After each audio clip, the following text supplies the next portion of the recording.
Hey, everybody, and welcome to True Crime Paranormal with the Psychic Sisters. This is Katie Weaver, and I'm so excited to be here. I am here with my co-host and partner in crime and sister, Kristi Brower. Hello. Hello, how exciting. This is the Right? flagship episode of season 2. Yes, welcome We to have a season season 2. 2. We're I'm cool just saying. like that. Yeah. I know. It's pretty exciting. It is exciting. It's pretty good stuff. Yeah. Well, Kristi, how are you? I'm really good. First of all, I'm really psyched because we did break 40,000 downloads on the podcast version of this podcast. If you're rather than the podcast or the video cast, 40,000 downloads of the podcast. That is amazing to me. Yeah. So exciting. Other than that, I'm really good. I'm learning diamond painting. Have you done diamond painting? That's fun. Yeah. The technology's gotten way better. Now Has we it? have these cool light boards that we put our projects on and all these different tools. Like my wife has been doing it for a while, but it killed my neck and back to do it. Well, now you can sit up and look directly at it because it's on this light board that sort of looks like a laptop screen, and it's really cool. Oh, wow. So I'm currently doing you what? I would be more interested now with better tech too, because it killed me. Scott made a gorgeous one when they first started doing them. But, Rhonda's made many. I love them. They're beautiful. I'm doing one that is Vincent Van Gogh's Starry, Starry Night right now, which is a favorite of mine. So yeah, I've been really enjoying that. I have been so lazy between Christmas and New Year's, I have to admit. I've been crafting and cooking and hardly even opening my laptop, which was kind of amazing for me. Yeah. And now I'm like, wow, tomorrow's like Monday, first Monday of January. Like, right. Life starts. I've got to refocus. Come back. Yes. So how are you? Well, we've had a pretty stressful weekend, as you know. On New Year's Eve, we had the gathering at our house. And of course, because it's COVID, it was just, 7 of us. It was just our little circle, We had fun. We drank absinthe. I have always wanted to try absinthe. And so I found it in the liquor store. Scott and I ran to town to run a few errands, before our party. And I said, we need to run to the liquor store. There are a couple of things I need. Because we're not huge drinkers. We don't usually have a ton of alcohol on hand, but, there was a couple of low carb cocktails we wanted to make. Anyway, we get to the liquor store and I hop out of the car and I am in a pink and purple tie-dyed tracksuit. As you do, as I wear all the time. As you do. And bright green Crocs. And I have a matching purple mask on. Scott looked me up and down and he's like, and you're going in the liquor store like this. Damn straight I am. What's wrong with this? Man. Yeah, but they had absinthe and I always wanted to try it. And it was expensive as hell, but I don't care because we wanted to try it. Anyway, wow. I don't know if you guys have ever tried absinthe, but wow. Yeah, it is. It's a different experience. It is some powerful stuff. Powerful. It hits. He took the first taste, like he took a tiny bit of a shot while we were just in the kitchen getting ready to eat. It was so funny. You would have thought that he drank, straight fire or something the way he reacted. And he kind of did. Holy moly. Straight up. It is strong stuff, man. You feel it like all the way through all your sinuses, all the way to the top of your head. Like, it hits. Holy cow. But anyway, now we've tried absinthe, so we're proper witches now. So there you go. I'm totally getting some. I really liked it. You know what we did? This is probably so lame, but we were mixing like a half a shot in with Diet 7-Up and ice and drinking it like that. And it was actually quite good. It kind of needs a mixer. It's pretty. There's no way I could do a shot of absinthe by itself. I did a tiny little. I mean, you could, after Scott did, but holy hell. Yeah, that's quite the stuff. I liked it too. It tastes like black licorice. It's kind of like Jaeger, only not as sweet. Stronger. Yeah, stronger and not as sweet. Well, the alcohol content is through the roof. It must be. Wowza. So you only just have a little bit, but it was very good. I liked it quite a lot. I did too. So we played games all night, and drank our drinks. And then you guys left, went out the front door, and then I can hear this hysterical laughing. So I opened the front door, and apparently Rhonda fell down the stairs, which was our fault because apparently our second step was straight ice. So Rhonda fell. Kara laughed so hard that she dropped her Instant Pot, and everyone was in the front yard cackling, and that killed me. And I stood in my front porch and laughed so hard I peed my pants. So luckily I was home. Well, it all started with I tried to fall down the stairs, and I'm doing one of these, and Rhonda lunges to try to catch me and help me. Fell down the stairs on her butt. She's kind of pulled a muscle in her thigh. That's been a little sore, but she's okay.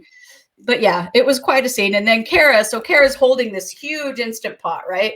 And as she's laughing, and she's quite drunk. Yeah, quite drunk, and leaning over further and further and further. That Instant Pot's getting closer and closer to the ground. Like she can't hold it up, so she's just leaning down. So she finally just touches the floor with it, or the ground with it in the snow. It was so funny. Oh my gosh, we all laughed. Yeah. So that's how it went. But then we went to bed, and about 2:30 a.m., my phone rings, and it's my son. And I answer the phone, and he yells, "Mom, I just wrecked your car."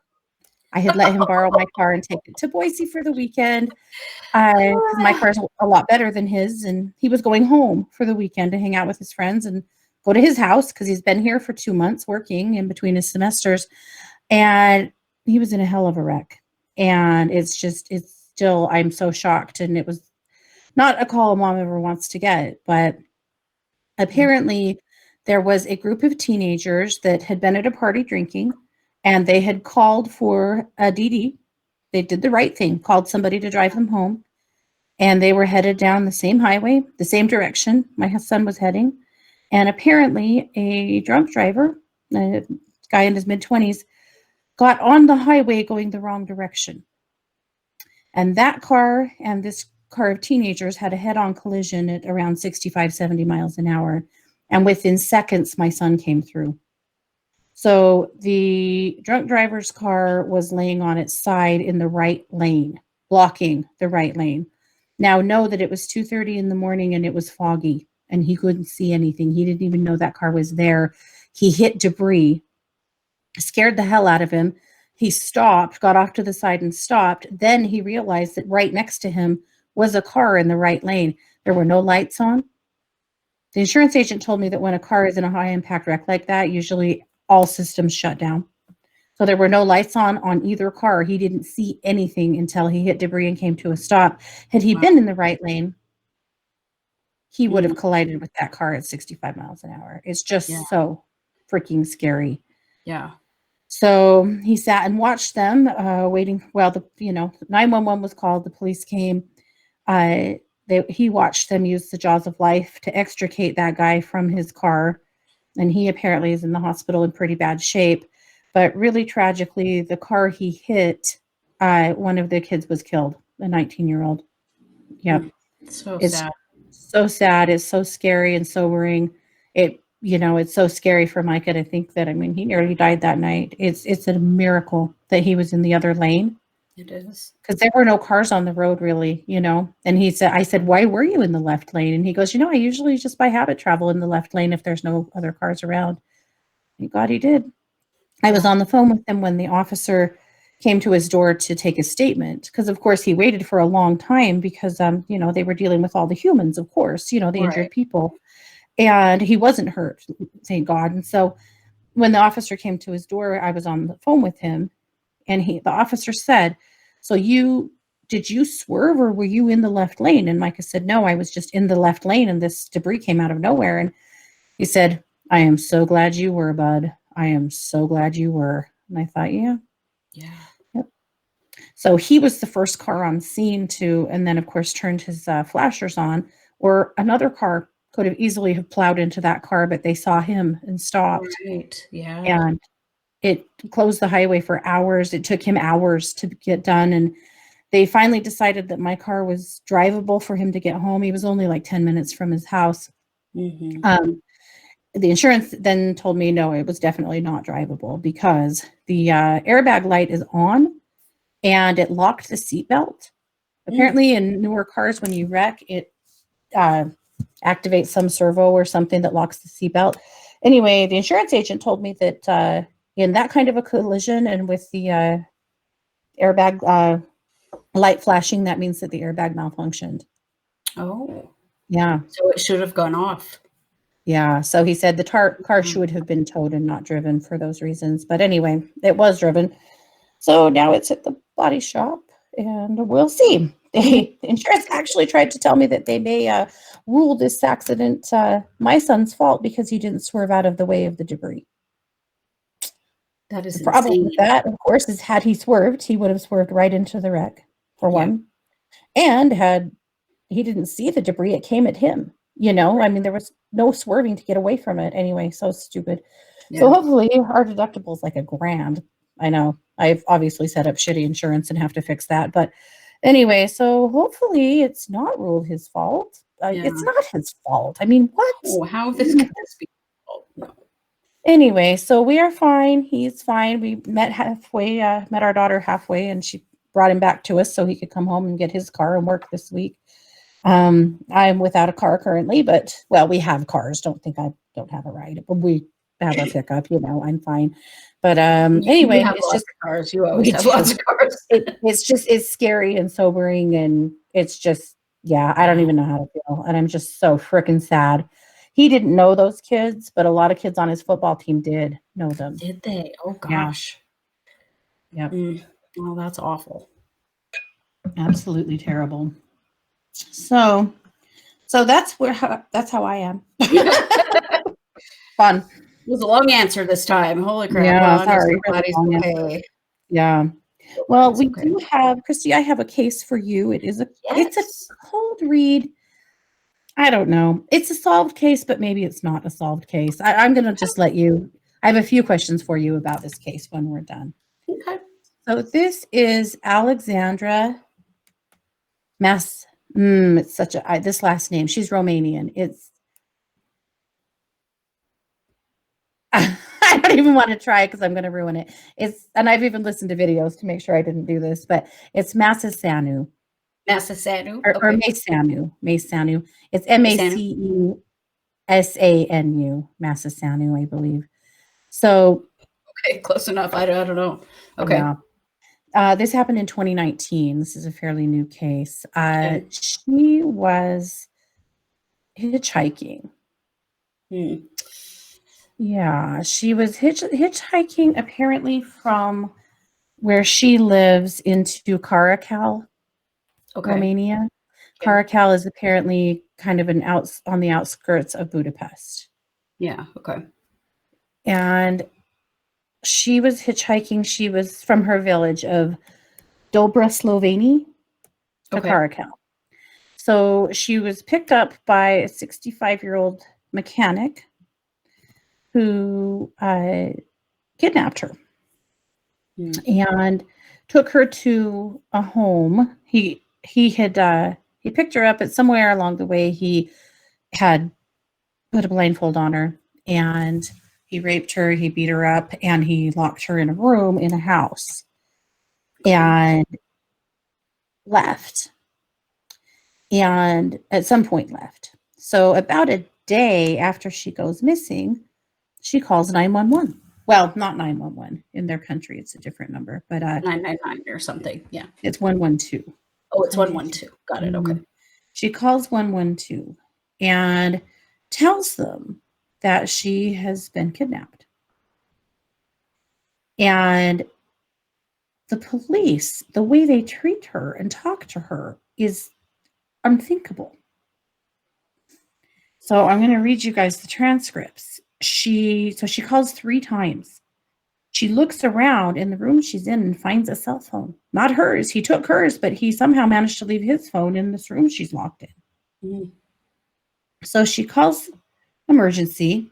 The 112 officer, of course, says, or operator says, 112, what's your emergency? And she says, I want to talk to the police. The operator says, what happened, madam? What is your name? She says, I am a miss. I'm 15 and a man kidnapped me yesterday. What is your name? And she says, Alexandra Macesanu, please hurry. I don't know where I am. What do you mean you don't know where you are? What locality? She says, in Dobro, no, Caracal. He took me to Caracal, but I don't know where exactly. And the operator says, well, give me a location in Caracal. How do you think we can find you? Hello? When a 15-year-old calls and says, I've been kidnapped? Yeah. And so this is Romania, so I don't know, mm-hmm. if this is normal. She's crying. She's hysterical.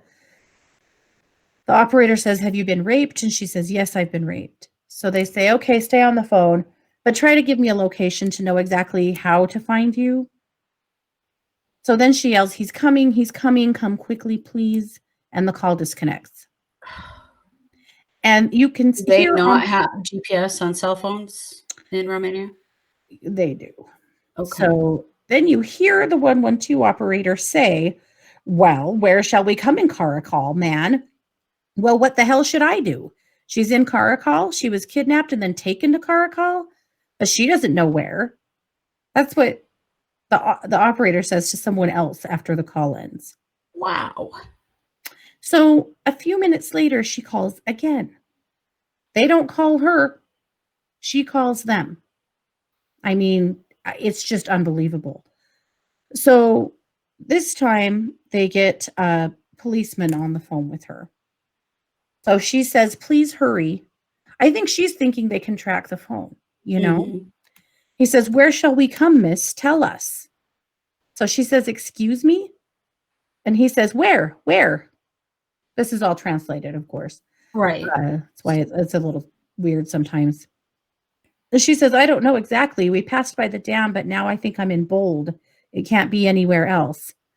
He says, where are you? And she says, in Bold. And he says, in Bold? Oh, in Olt County? Then she gives him an address and tells him that she's found a business card and that she doesn't know if that's who this person is or not, but there is a business card with a man's name and an address. But then they read the address back and they tell her that is an apartment building. And she says, I'm not in an apartment, I'm in a standalone house. So he says, so she's begging them and sobbing, please hurry, I'm scared, he beat me. And the policeman says, okay, stay there. Stay there. She says, I'll stay right here because I can't get out. Please come. The officer says, are you with anyone? Are you alone? How did you get there? And she says, no, I'm alone. I'm locked in a room, please. And he says, you are alone. I understand. Fine. Stay there. She's sobbing and says, I'm afraid. So then you hear him get on his radio and say, there's a girl that's been beaten and raped, okay? And he starts having a conversation with someone. And she's crying on the phone, saying, please come quickly. I'm so afraid, please. The policeman says, miss, hang up the phone. You will be contacted and the police will come there, okay? What? Yeah. And she says, please hurry. And he says, yes, okay. And then she says, sir, there's a big car in the yard, like he's coming back. Mm-hmm. And he says, okay, then stay exactly where you are. So she hangs up again. For hell's sake. Yeah. Then she calls back again about 10 minutes later and says the emergency operator transfers her back to a police officer. She says, please, did you send someone here? And the policeman says, we did. Stay there. They can't fly there in 2 minutes, miss. Stay there, okay? They keep telling her to stay put. Like, what the hell do they think she's going to do? Right. She's been kidnapped and locked in a room. It's unreal. So she says, please come. I'm afraid. And he says, well, who are you afraid of? Hello, who are you afraid of? She says, of him. He beat me. And the officer says, him who? So she gives him the same name and address that she found on the business card, but again tells him that she has no idea if that's actually who the kidnapper is or not, but it's a business card she found in his room. Mm-hmm. The policeman says, I can't stay on the phone, miss. We have other calls. Stay where you are. A team will come. It will definitely come in 2 or 3 minutes. What the hell? That's what they say to her. And she's sobbing on the phone. And then he says, okay, don't worry. Calm down a bit, okay? She says, I'm afraid. He says, you should try to calm down, okay? Calm down and the police team will come. They're on their way. And then he says, hang up the phone, because if we are talking, the police team can't talk to you. And gets off the phone. And that's the last contact they have with her. Oh, my God. 19 hours later. Well, no, let's back up. About 12 hours later, they finally find the house. By tracking the GPS on the phone number. Right. And supposedly they had been given the wrong information about the address and had been at 2 different locations before they found this one. But when they found the address, they came to the house and sat outside for 4 to 6 hours waiting for a search warrant, even though apparently their law doesn't require one.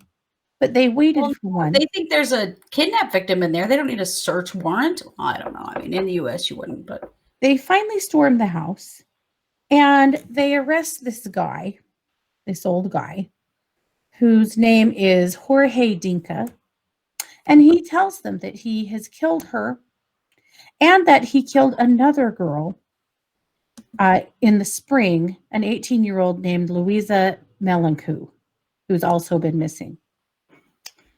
So they search the home, and on the property, at some point, they finally find some bone fragments and some teeth. And he tells them that he murdered her and burned her in a barrel.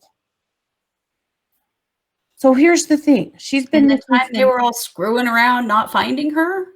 Oh, my God. So there's some big inconsistencies because, for one thing, one of the officers puts out a statement that she was strangled, but they don't have any proof that she was strangled.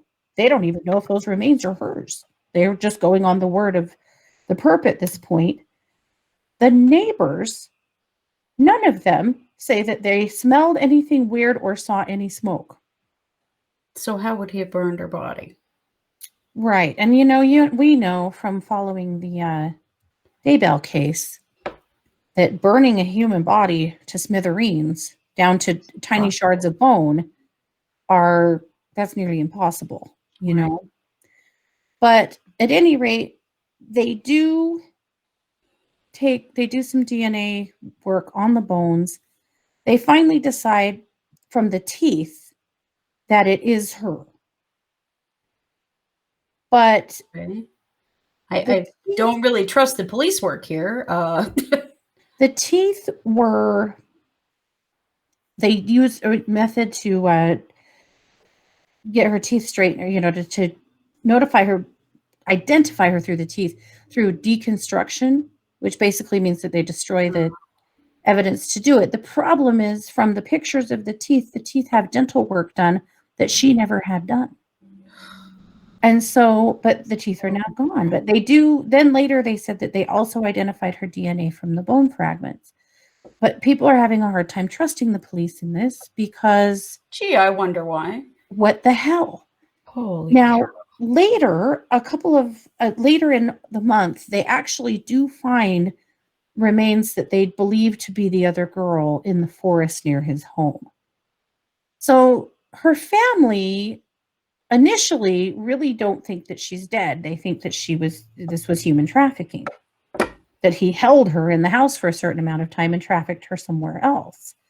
There's no evidence of that, except for that nobody's trusting the police at this point. Right. And this sparks a huge public outcry. And there are protests all over Bucharest. People are pissed because this was so poorly handled. And basically, they had the tools they needed to save this kid, and they just didn't. No. They treated her like she didn't matter. They were horrifyingly rude to her on the phone. They didn't reassure her. They didn't do anything to save her. No. There were some rumors swirling around about possible police involvement or police corruption.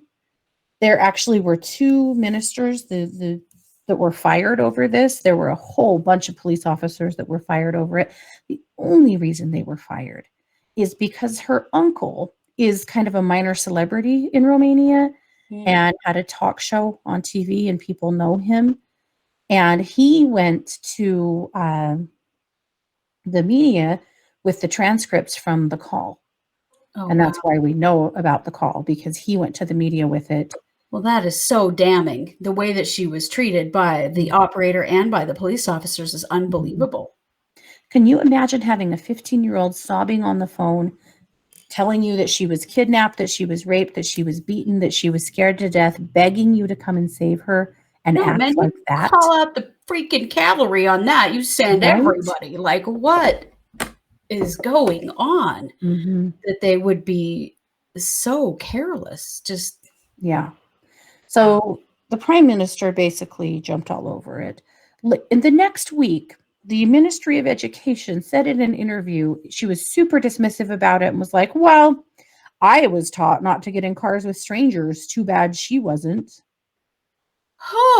so now it's okay to rape and murder 15-year-old kids in your country? Really? So, and apparently hitchhiking is actually still something that is a little more common in Romania. Okay.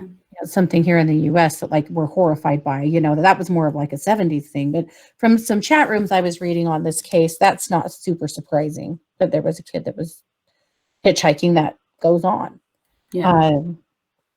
At any rate, so while this definitely reads as a solved case, I still want to pose those questions to you about it. And I still wanted to put a spotlight on this case because of the way this was handled. So my questions for you are, I do want to say about Jorge Dinka, he had no criminal record, nothing. But later on, a 49-year-old woman came out and said that he also had assaulted her a while ago. And so, but that's about all we know. He was a mechanic, and that's about all we know about Dinka.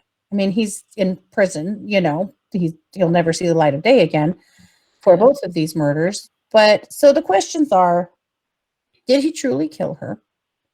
Or was she trafficked? There are still people in Romania that believe that she's not dead, that the DNA was not as conclusive as they're claiming it to be, and that this is a cover up. So is she, that's my first question, is what actually happened? Is she dead, or do you think that she actually was trafficked? She is dead. I don't have any doubt that she is dead. I feel that very clearly. I do feel that he buried her body, and I feel he didn't want to give up the location because he's one of those creepers that visits his kills, visits the sites, and that he didn't want her to be found because he didn't want the site to be found. I feel like he's killed way more people than they know. I feel like the fragments and the teeth on his property, do you think maybe they belong to someone else? Oh, hell yeah. Those definitely belong to victims of his, just not this victim. There is no way in 19 hours that he broke her body down that far. I mean, come on, where are their forensic scientists? They would know that. Like, you're not going to break somebody clear down to teeth and bones in 19 hours. That's insane. Yeah. No, she's buried in the woods, kind of like the other girl was, somewhere that he didn't want to give up because he's a visitor. He likes to revisit his locations, and he's such a creeper. I think his body count is pretty high. I feel like when he was younger, he was more into women that people wouldn't miss, like people in prostitution or in sex work, that kind of thing, where they weren't necessarily connected to their families, so people wouldn't notice that they were gone. He made a huge mistake with this girl. I feel like he was getting older and, wasn't as savvy as he used to be. And he made a big mistake with her. But I feel like, honestly, if they'd given this any attention at all, they would discover that this dude is a serial killer. Yeah, I agree. I suspect that he lived somewhere else. Yeah. And that some of his victims aren't anywhere near where they're looking because right. he had a secondary Are they location. looking? Because it really doesn't feel to me like they are. I feel like Well, what after they wanted. the public outcry, it definitely lit a fire under the police, and the president, I think it's the prime minister, got involved, and so there was a shift there in them really, doubling down on it, and that's how they found the other girl out in the forest. So it did shift, but yeah. But they were only looking for those 2 girls too. Right. There are others. There are most definitely others. I feel that he has been pretty prolific. Mhm. Horrifying. Horrifying. Yeah. Yeah, so, well, thank you for that, and of And course, I do feel 100% that they lied about the DNA on those teeth and bones because they just wanted this to go away because they looked stupid, obviously had made a big mess of this, mhm, and they were just gonna say she's been identified so that they can be done and walk away. uh-huh, It's horrifying, absolutely horrifying. mhm. I agree. I agree. On one hand, it seems like it has helped them to ferret out some corruption, and I mean, Mhm. heads rolled. A ton of people lost their jobs over this, including like, top people all the way down. And so it is, I think, in some ways, it probably created some change in their country that Mhm. was necessary. It also makes you wonder how many other times have things like this happened where the victims were mistreated, Right, not believed, and and where not they didn't saved. have family to Yeah, speak up and say, "What the hell is this?" How the hell can you treat somebody like this? yeah, Yeah, and I yeah, think that's where he got away with things. I also think that he really screwed up with her and that he hadn't, he made a lot of mistakes. He left a cell yeah, phone in the room with her. I mean, yeah, holy crap. yeah, big And I mistake. feel like he was better at this when he was younger. I feel like he's getting older and has some problems and things Mhm. weren't, as easy for him as they have been in the past. Yeah, yeah. Well, it's terribly sad. Look how cute she is. She's a beautiful girl. I She had her whole know. life in front of her. She sure did. Just unreal. Certainly didn't deserve that. Holy cow. She should have had knights in white armor showing up there to save her. She should have. Absolutely. They should have brought everybody to find that kid. Yep, It's just that's just unbelievable to me. yep, But yep. I do feel like at least this case brought about some change that may protect somebody else's daughter. Well, her family's And not going away. They have been good, really loud, and good good. for them. Yes, good for And the them. fact that her Keep it up. uncle yeah, and her uncle had some connections and some, ways to make that noise, but not Yeah. everybody does. No, Luckily, in this that's the case, thing. he did. Yeah, Mhm. absolutely. Alrighty, well, there you have it. That is the case. Thank you for reading that one. Mhm. And of course, this is just case 1 this week. We have, this is Monday's case, but we'll have new cases out on Tuesday and Wednesday as well as Mhm. our live stream on Wednesday night, case updates. And there are some updates as well as, of course, the Thursday night psychic show is back Yes. this week because Well, one the other holidays exciting are done. announcement. Yeah. We have a brand new merch store. We have Mm, we have official merch, guys. Official. We we've know merged it up. we've had a t-shirt before. We have way more. So if you go to truecrimeparanormalpodcast.com, partway down the page, you'll see where you can click to go see merch. It's going to take you to our brand new merch store. You guys were asking for more things, sweatshirts, coffee mugs, that kind of thing, masks. We have it all, my friends. We Mhm. have it all. So go to truecrimeparanormalpodcast.com and find where you can click on the merch link and go check it all out. We're really excited. Yeah. Yep. Good stuff. Mhm. Alrighty. Well, you guys, thanks for being here with us. This has been another episode, the first episode of season 2 of Yeah. True Crime Paranormal with the Psychic Sisters. Take care.